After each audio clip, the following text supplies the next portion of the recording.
Bienvenue dans Fast Lap, l'émission qui vous présente un pilote de Formule 1 en moins de 5 minutes. Pour ce deuxième épisode, j'ai essayé de m'intéresser à James Hunt. Well now James, they've changed the regulations concerning the airboxes and the wings, and yet you're still extremely fast. How do you do it? Big balls. James Hunt est né le 29 août 1947 à Belmont en Angleterre. Il se découvre une véritable passion pour l'automobile lorsque le jour de ses 18 ans, un ami l'invite à assister à une course à Silverstone. Il lâchera alors ses études de médecine pour se consacrer à la compétition automobile. C'est grâce à ses propres économies que le pilote britannique finance le début de sa carrière. Il commence par des courses de mini avant de sauter dans le bain des monoplaces avec le championnat de Formule Ford. Son style de pilotage virulent et agressif lui causera un certain nombre d'accidents. Ces crashs lui vaudront le nom de Hunt the Shunt que l'on peut traduire par Hunt la casse.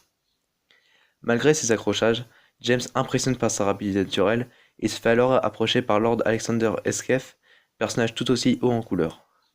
Le noble britannique financera le passage de Hunt dans la catégorie reine du sport automobile en 1973.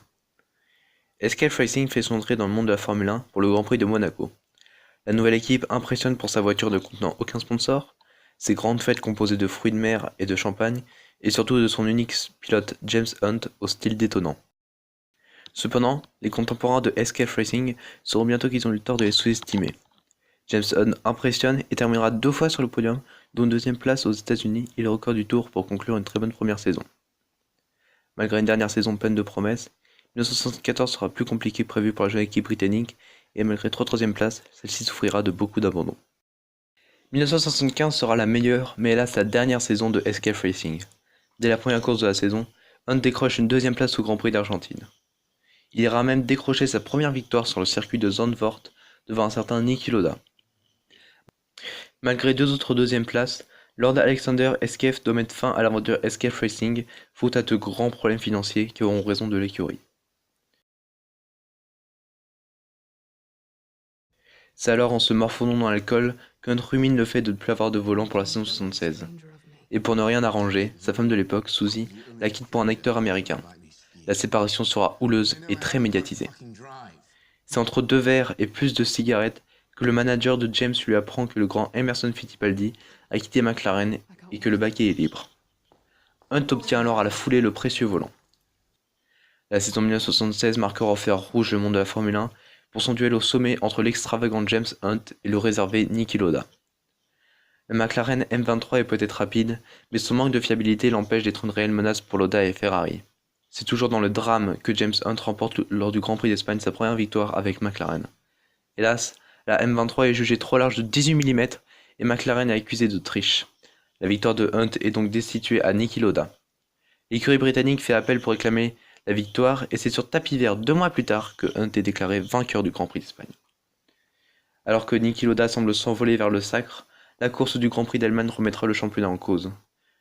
Tandis que Niki Lauda est prisonnier dans les flammes, suite à son horrible accident, James Hunt remporte la course. Le Britannique revint dans la lutte au titre grâce à une 4ème place en Autriche et une victoire aux Pays-Bas.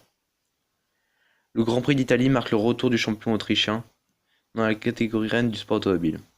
Malgré ses graves blessures, celui qui est surnommé l'ordinateur réussira quand même à finir en 4ème position. Dans le même temps, Hunt finissait la course dans les graviers. Malgré cet abandon à Monza, James reviendra à la charge avec une victoire au Canada qui sera directement suivie par une aux États-Unis. L'écart au championnat est maintenant que de 3 points, et c'est au Japon que cette lutte acharnée devra se terminer. Toujours dans le drame, cette finale se fera sous une pluie diluvienne et une brume épaisse. Les téléspectateurs de l'époque furent choqués quand ils virent que Niki Lauda se retirait de la course alors que celui-ci ne semblait pas avoir de problème mécanique. Les brûlures de l'Autrichien ne lui permettaient pas de piloter, et il décida donc de se retirer. Il déclara plus tard « Ma vie vaut plus qu'un titre ». Une crevaison et un arrêt au stand calamiteux n'auront pas raison de James Hunt, qui entamera une folle remontée pour décrocher la 3ème place suffisante pour le titre. Hunt courira encore 3 saisons en Formule 1 avant de décrocher. Sa carrière dans le sport automobile se poursuivra en tant que commentateur pour la BBC pendant 13 ans avant de mourir d'une crise cardiaque à son domicile. Une vie courte mais intense pour James Simon Wallis Hunt.